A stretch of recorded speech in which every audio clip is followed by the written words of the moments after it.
أكبر الله أكبر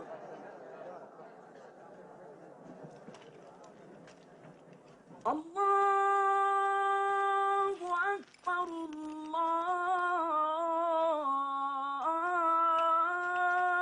الله أكبر أشهد أن لا إله إلا الله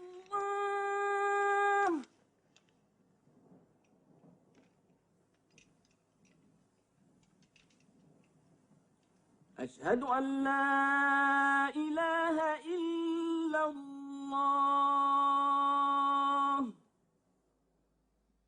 Et il en fut ainsi.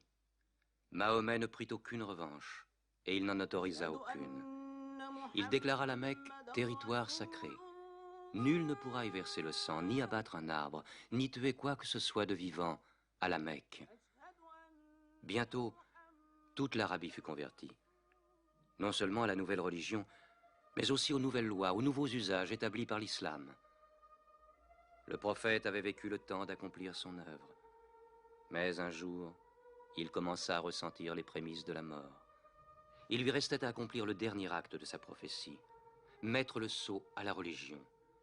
Il rassembla son peuple, et pour la dernière fois, il lui adressa le message de soumission à Dieu et de l'humanité à l'homme. Ô peuple, écoute, car je ne sais si je pourrai y revenir l'an prochain. Tu partageras ta nourriture avec celui qui n'en a point. Tu le vêtiras comme tu es vêtu. Un jour, tu te présenteras devant ton Dieu et tu devras rendre compte des actes que tu auras commis. Ô vous tous qui êtes présents, faites parvenir ce message aux absents. Vous descendez tous d'Adam, et le plus digne de vous auprès de Dieu est celui qui le craint le plus. Réfléchissez profondément à ce que je viens de dire. Que toutes vos querelles soient abolies. Tous les musulmans sont frères. Entre musulmans, il ne doit exister ni race, ni tribu. Les biens d'un frère sont inviolables, sauf de son bon gré. Ne sois ni oppresseur, ni opprimé. Ô peuple, je ne suis qu'un homme. L'ange de la mort m'apparaîtra sans doute bientôt, et la mort m'étreindra. Mais j'ai laissé auprès de vous le livre de Dieu, le Coran, et la conduite de son prophète. Alors il répéta la dernière révélation du Coran, qui scellait la religion. Non les paroles de Mahomet, mais la parole de Dieu. Ce jour, j'ai parachevé votre religion, j'ai terminé ma mission auprès de vous, et je vous ai choisi l'islam pour religion. Mahomet mourut dans sa 63e année, le 8 juin de l'an 632.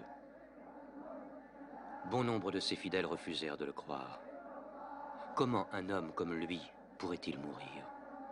Mais Abou Bakr, le compagnon du prophète, se rendit à la mosquée.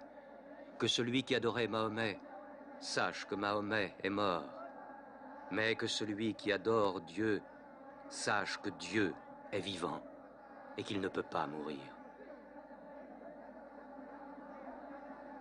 Mahomet fut enterré près de sa mosquée, à Médine. Mais la religion qu'il prêcha trouva sa place dans le cœur des hommes. Elle s'y fortifia, elle s'y multiplia. Aujourd'hui, à la Mecque, ils viennent encore. Le peuple de l'islam paré de la blancheur du pèlerinage, tous égaux devant Dieu, tous unis en ce lieu de prière, l'âme de chacun se joignant à celle de son prochain dans une même communion, adorer un Dieu unique.